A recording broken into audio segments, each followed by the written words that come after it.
grape stomping. You take your shoes off, you roll your pants up, and then you get into the barrel and you can just sort of, go and squish around like this. You can even dance if you like. People love doing it. So harvest usually takes place around mid to the end of August, depending on how much sugar you want in your grapes. It will end, mid-October, end of October, sometimes through November. During harvest season, it is so busy. The grapes, when they're ready, you have to pick them. And that oftentimes happens in the middle of the night. So they'll start, 2, 3 o'clock in the morning, and they'll be full days. Some wineries will operate 24 hours a day. And here's the thing. Grapes will ripen when they want to. They're not going to listen to you. So when they're ripe, it is your job to pick them immediately. They're crushed and destemmed. Our red wines ferment with the seeds and the skins on them because that's what gives them the wonderful color and the depth and the richness. White grapes get pressed right away and then they ferment as well. So it's a really exciting time. The whole valley smells of fresh wine. We like moderate wines with lower alcohol, very balanced wines, so we tend to pick a little bit earlier than most other people so that we don't have too much sugar. Sugar directly converts to alcohol, so if you have too much sugar, then you have too much alcohol, and that doesn't make for a very balanced wine. Our goal for making wine is to make wines that are so good that you can't stop drinking them.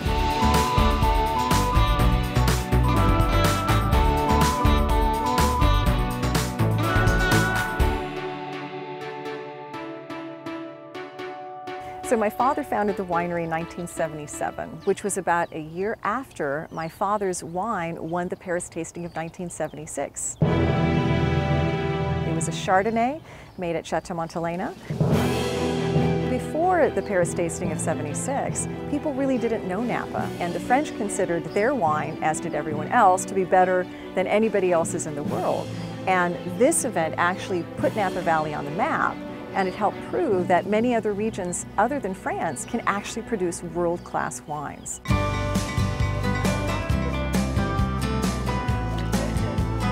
oddly satisfying when you get a grape and it squishes. Welcome. My father grew up in a very poor peasant village. He was one of 11 children, which was a small Croatian peasant family. They had no electricity, no running water, and grapes and wine were an absolute staple. And they found out that if you mixed water and wine, the wine would sterilize the water and you'd be happy working in the fields. So it was a great combination. That's how my dad learned. And he actually grew up stomping grapes. So many years later in America, when he would go out and do vintner dinners and wine tastings, he would always invite people, come to my winery and you can stomp grapes. So a few years later, a woman actually came to the winery and said, hi Mike, I'm here to stomp grapes. And he said, really? Really? Yes, really. So we had to start grape stomping, and now it's turned into really quite a production. So exciting. Ready? Heel the toe. Okay, go. Heel. There you go. And then when you're done, you actually step out onto a t-shirt. So you get to actually put your footprints on the t-shirt and take that home with you. And that's really fun. It rinses right off. People worry, am my feet gonna get stained? No, absolutely not. We don't keep the grapes or the grape juice, unfortunately, but it does get recycled and composted, so it does have a beneficial use. I love it. This winery is definitely my dad's passion and his baby. When he came to America, he came with $32 sewn in the sole of his shoe. He had a suitcase, and his suitcase was not full of clothes, but full of textbooks. And to come to America and to come to Napa Valley, which was like a shining beacon of freedom, he actually was able to achieve his dreams. And my favorite part of my job is when I travel and I meet people, or meet people in a tasting room, and they tell me, oh, I met your dad 50 years ago.